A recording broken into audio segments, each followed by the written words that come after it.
વિદ્યાર્થી મિત્રો, હવે આપણે પ્રમેય જે આપેલો છે સમપ્રમાણતાનો પ્રમેય એ લખો અને સાબિત કરો. એને થેલ્સનો પ્રમેય પણ કહેવામાં આવે છે. એનું સેન્ટેન્સ છે, જો ત્રિકોણની કોઈ એક બાજુને સમાંતર દોરેલી રેખા બાકીની બે બાજુને ભિન્ન બિંદુમાં છેદે તો તે બાજુઓ પર કપાતા રેખાખંડો તે બાજુને સમપ્રમાણમાં વિભાજન કરે છે. આકૃતિ આપણે જોઈ શકીએ છીએ. ત્રિકોણ એબીસી આપેલો છે અને એબીસી ની કોઈ પણ બે બાજુ લીધી આપણે, એક એબી અને એસી. એને એક આપણે લંબ રેખાખંડ દોરેલો છે જે એબી ને ડી બિંદુમાં, એસી ને ઈ બિંદુમાં છેદે છે. ત્યાંથી તમારે એબી પર બે ભાગ કપાય છે, એસી પર બે ભાગ કપાય છે, એનો ગુણોત્તર દર્શાવવામાં આવેલો છે.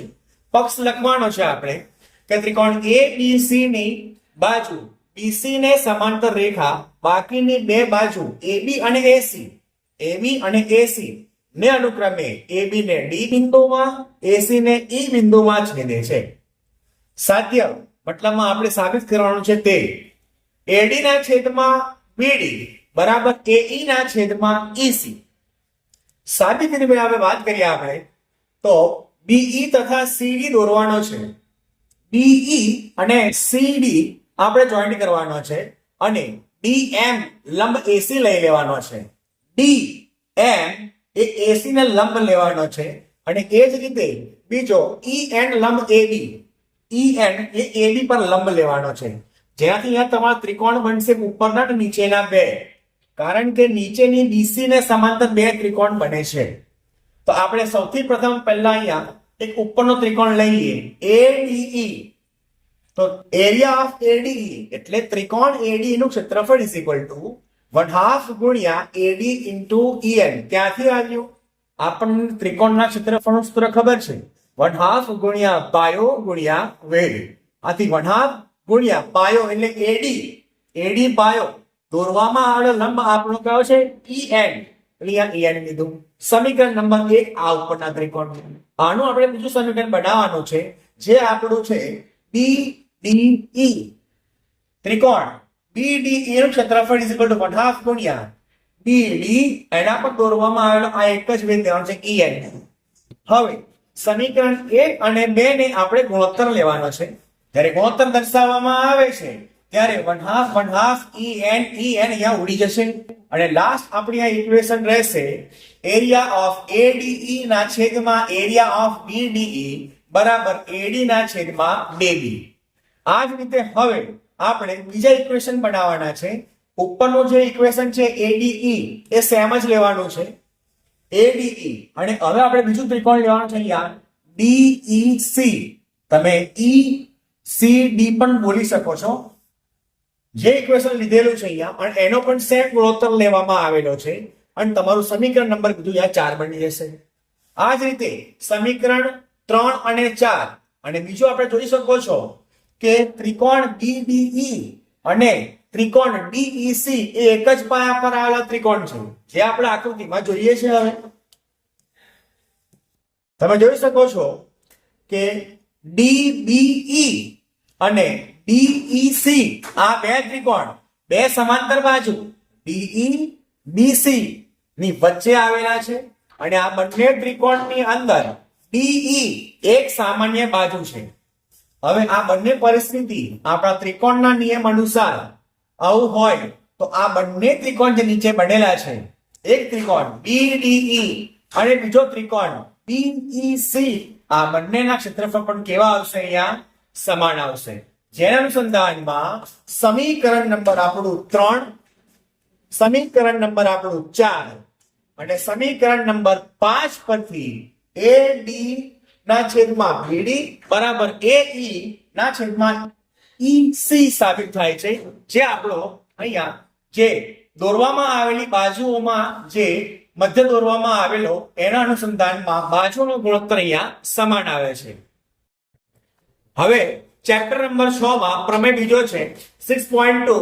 જો કોઈ રેખા ત્રિકોણની બે બાજુઓ સમાન ગુણોત્તરમાં વિભાજન કરે તો તે રેખા ત્રીજી બાજુને સમાંતર હોય છે.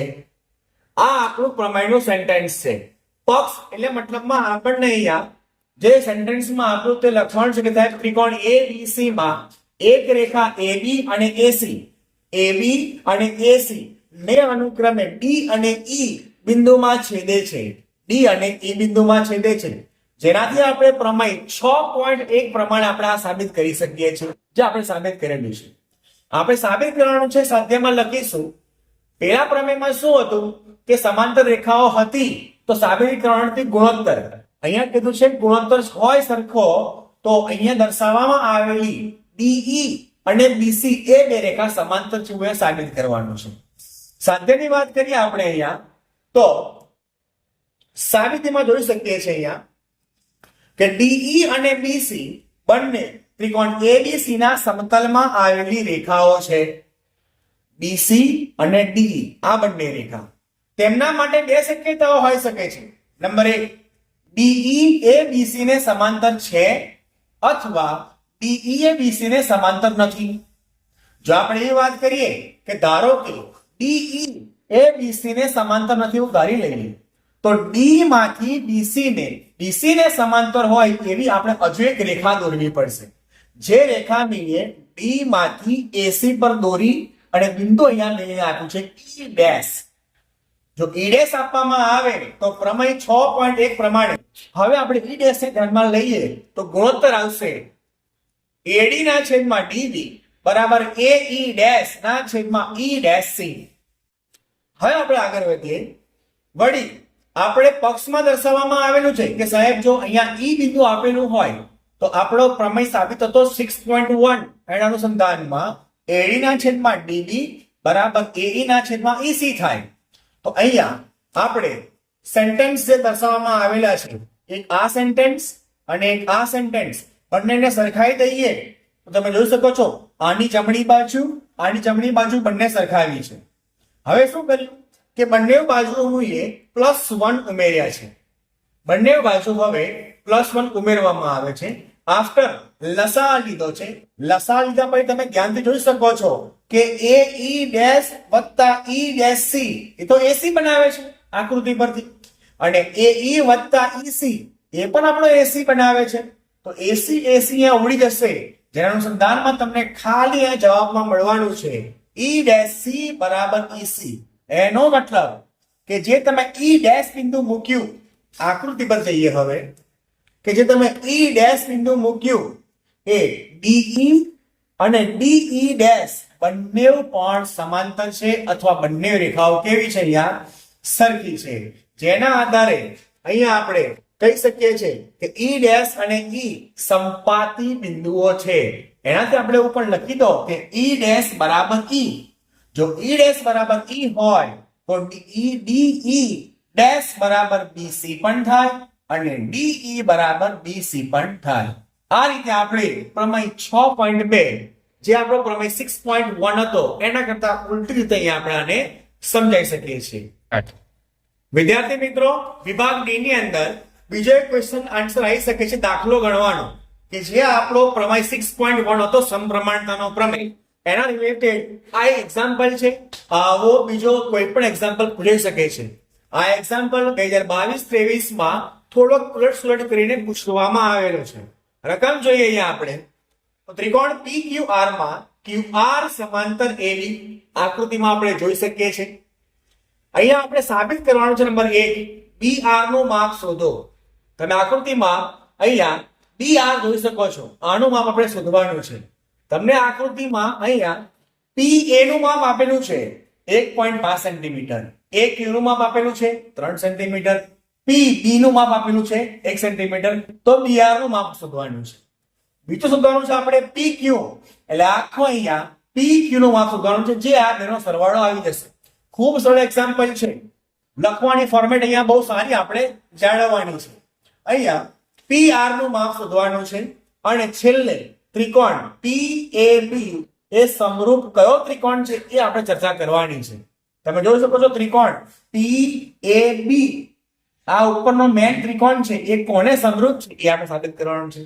તો નંબર 1 આપણે વાત કરીએ પહેલી સાબિતી કે BR નું માપ શોધો. આકૃતિમાં જોઈ શકીએ છીએ ત્રિકોણ PQR માં AB સમાંતર QR છે, જે આકૃતિમાં આપેલું છે.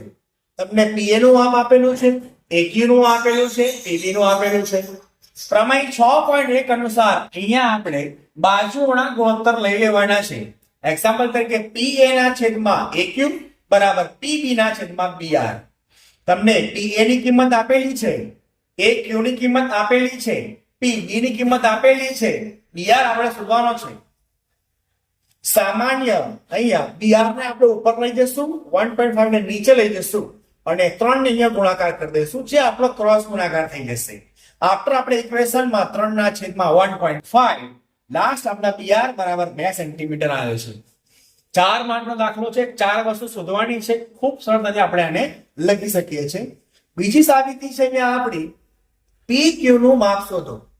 તો PQ નું માપ એટલે સાહેબ આખું માપ શોધવાનું છે આપણે. PQ નું માપ જે સરવાળો છે PA વત્તા AQ નો, તમે જોઈ શકો છો PQ બરાબર PA વત્તા AQ.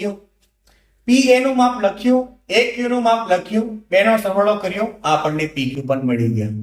હવે ત્રીજી સાબિતીની વાત કરીએ આપણે, જે આકૃતિ પર જોઈ શકો છો તમે કે PR નું માપ શોધો. આ આપણે PR નું માપ શોધવાનું છે, જેમાં આપણને રકમમાં PB નું માપ આપેલું હતું અને અહીંયા આપણે PR નું માપ આપણે શોધેલું છે. એ રીતે અહીંયા પણ બેનો સરવાળો જ કરવાનો છે, આપણને PR મળી જશે. અને લાસ્ટ એન્ડ ફાઇનલ કે સાહેબ આ ત્રિકોણ PAB ને સમરૂપ ત્રિકોણ કયો? તો આકૃતિમાં જોઈ શકો છો કે PAB એમાં AB સમાંતર બાજુ આવે છે QR ને. અહીંયા AB સમાંતર QR હોવાથી PAB સમરૂપ ત્રિકોણ, PAB સમરૂપ ત્રિકોણ PQR એટલે આપણો મેન જે મોટો ત્રિકોણ જે છે PQR, એ જ અહીંયા ત્રિકોણ PAB ને સમરૂપ ત્રિકોણ PQR માં અહીંયા આવશે. આમાં દાખલો ખૂબ સરળ છે, આપણે આને સરળતાથી ગણી શકીએ છીએ. વિદ્યાર્થી મિત્રો, હવે હું અહીંયા એક ચોક્કસ પ્રકારનું મટીરીયલ તૈયાર કરેલું છે, જે તમને PDF સ્વરૂપમાં પણ મોકલવામાં આવશે. એમાં હું એક સમપ્રમાણતમ જે પ્રમેય છે એમાં અમુક જગ્યાએ હું એક ખાલી જગ્યા રાખેલી છે. તમે આ ખાલી જગ્યા જોઈ શકો છો. ત્યાં તમારે પ્રમેય મોઢે કરીને 2-4 વાર લખીને પછી ખાલી જગ્યા તમે જે આપો છો કે 1/2 ગુણ્યા આ રીતે ખાલી જગ્યા પૂરવી. સાહેબ આના પછી અહીંયા શું આવશે? આના પછી સાહેબ અહીંયા 1/2 ગુણ્યા પાયો ગુણ્યા ભેદમાં શું લેવાનું છે, એ તમે જ્યારે મેન પ્રમેય મોઢે કરશો 3-4 વાર, એના પછી તમને આ રીતે PDF મટીરીયલ આપવામાં આવશે. આ તમે સરળતાથી નબળામાં નબળું બાળક પણ આને મોઢે કરી શકે છે. અને એ રીતે તમને ચોક્કસ જગ્યાએ ખાલી જગ્યા આપવામાં આવેલી છે, લાસ્ટમાં તમે અહીંયા પ્રમેય સાબિત કરી શકો છો. તો વિદ્યાર્થી મિત્રો, આ જે ચેપ્ટર જે છે આપણું એ ખૂબ સરળ છે, સહેલું છે. 8 માર્કનું ચેપ્ટર છે, 2 પ્રમેય અને 1 દાખલા. આ અગત્યના દાખલા છે, તમે એને મોઢે કરી શકો છો. વિદ્યાર્થી મિત્રો, તો આ રીતે આપણે તૈયારી કરવાની છે.